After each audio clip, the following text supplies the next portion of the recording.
Welcome to a brand new FM21 adventure called One of Our Own. If you're new to the channel, welcome along. Let's introduce you to the challenge. We're taking charge of Kettering Town in the 6th tier of English football, the Vanarama North. We're going to try and take them as far as we can through the English football pyramid, but there's a caveat. Rather than using transfers to wheel and deal our way up to the big time, we're going to rely on nothing other than Kettering's youth intakes to bring new players into the club. Now, the contract is signed, the ink is just drying. This is a challenge that might not even be possible, but it's the one that we have selected. So without further ado, let's head over to the stadium.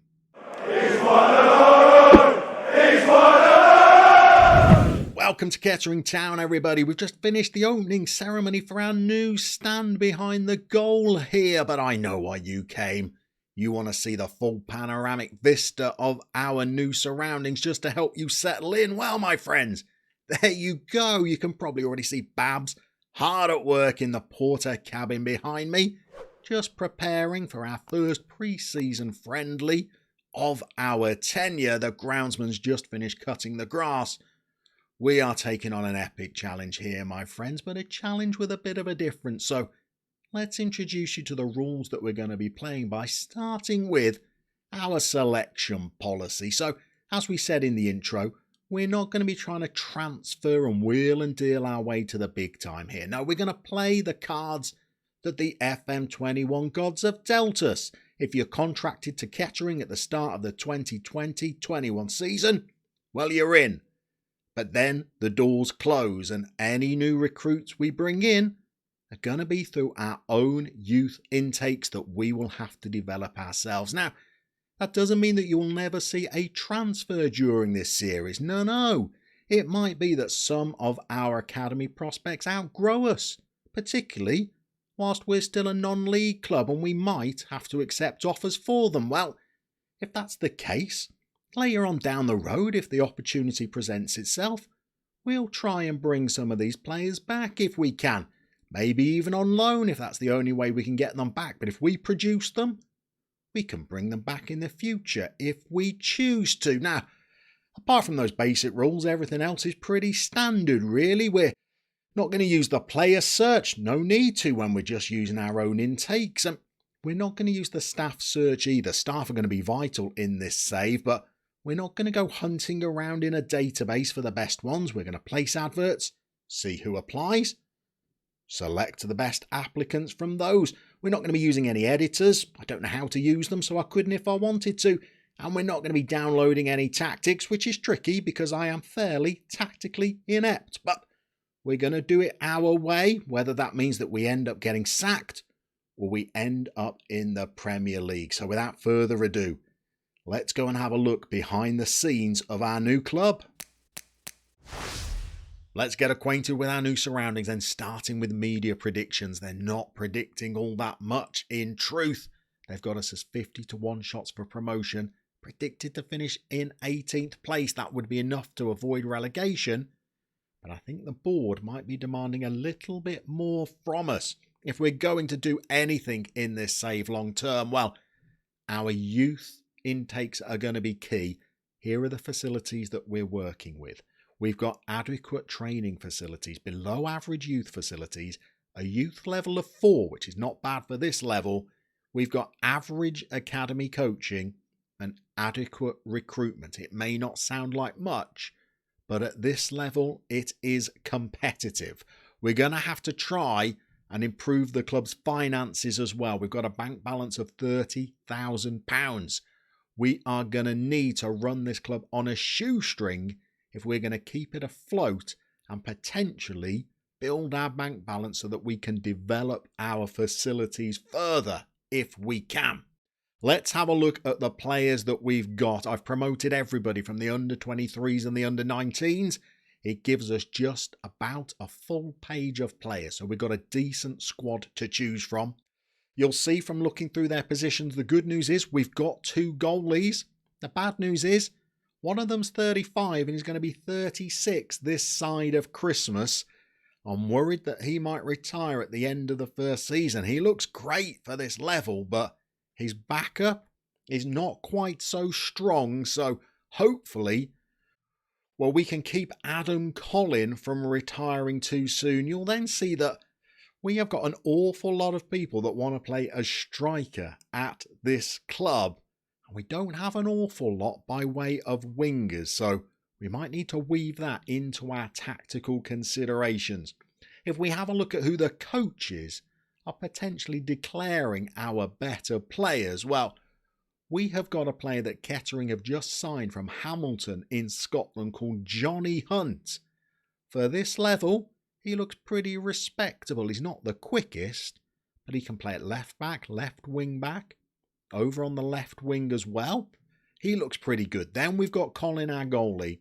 Then we've got Ben Stevens, who can play anywhere across those attacking midfield roles. Maybe in a number 10 if we choose to play one.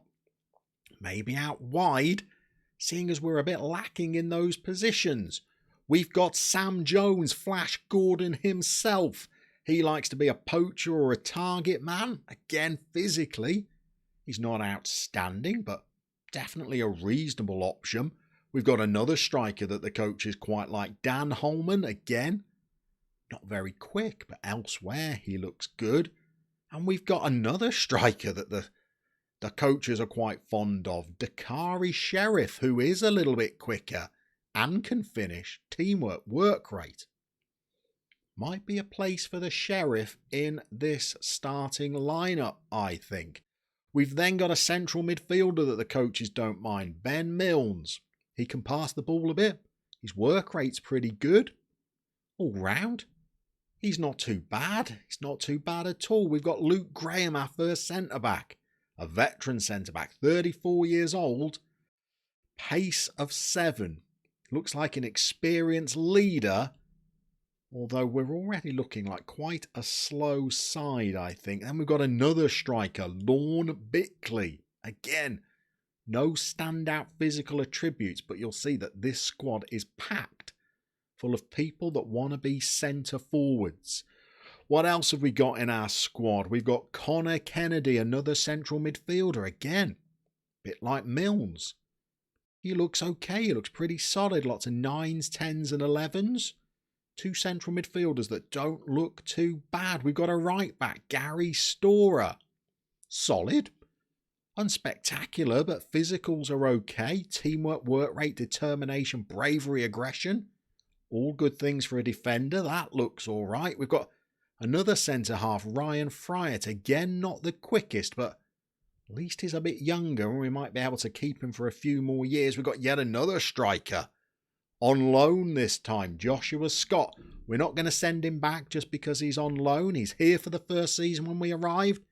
We'll keep him for as long as his loan contract is. Finally, we've got another wide player, Lewis Wilson. Again, pace and acceleration of just 10, but he can cross and dribble a little bit. He might be a right wing option. You'll see that I've not got lots of players here that are absolutely blowing you away. Michael McGrath, again, another solid defensive option, but not spectacular. Josh Oyinson, 6'5", another central striker, a target man this time.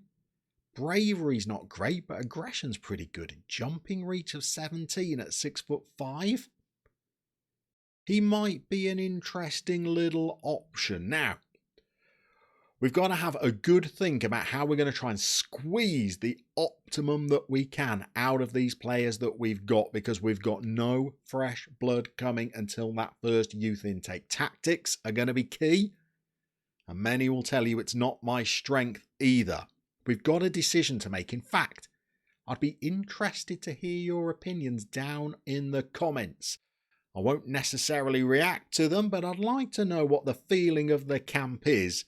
Traditionally in the Vanarama North, you can't go too far wrong with a 4-4-2. We've got that big 6'5" target man that we could play up front. We've got the Sheriff, who looked pretty pacey, that might be able to play alongside him. We had two good central midfielders that maybe we could put into a 4-4-2 formation, but we weren't blessed with the best of wingers, which might be a bit of a struggle for us until potentially we get some youth players coming through. Another pretty safe option for us might be to play a 4-3-3 maybe with a deep lying midfielder in there. I mean, we've probably got players that wouldn't be too bad in that role, like Kennedy could go in there, Mills could go in there and just sit in front of the back four and try and snuff out trouble for us. That would leave us with just one up top though, and well, we're a squad that was pretty full of strikers. I quite like the look of that Sheriff. If we played just a lone striker, maybe it could be him, but we were lacking in wide players actually. It might be that maybe Sheriff might go over onto the right here and we might bring somebody else in as our main striker. Maybe Flash Gordon himself could be the lone front man, although not the quickest up there. So that would be a reasonably conventional option for us as well. But you always get a suggestion of the formation that were being played by the previous management team when you first signed for a new club. And well, it suggested that Kettering should be more naturally playing with 3 central strikers. I'm not the best at making 3 central strikers work, but another way I thought of just getting 2 players up front and just nullifying the fact that we don't seem to have any wide players at the club is we could go for a back 3. That way, rather than as a left winger, we could put Johnny Hunt as a left wing back. Storer over on the right isn't thrilled about being a little bit more advanced, but he could do it. We don't have the fastest central defenders. Maybe having 3 of them back there might just cover for the fact that none of them are that quick. We could still play 2 central midfielders.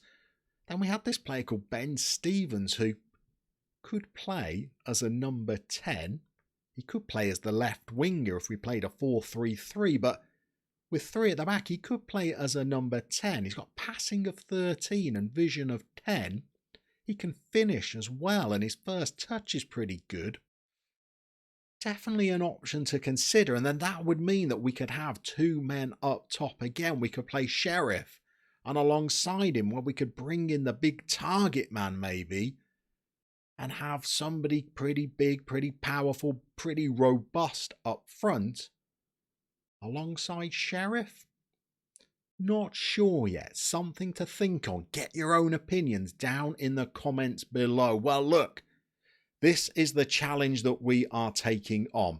It is going to be a toughie. There's no doubt about it. It could well be one that ends up in a sacking, maybe inside a season. Hey, we're not afraid of the sack. It's a sign that we took on a challenge and we won't shy away from it. But we've got a lot of work to do. We're going to play through pre-season. We're going to see you for our next episode when we are going to be having our first competitive fixture in charge of Kettering.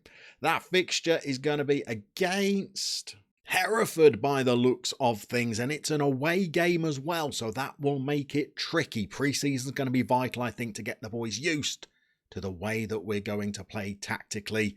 It's going to be a tricky little start to the season, but that's going to be the next time that we see you as we launch one of our own.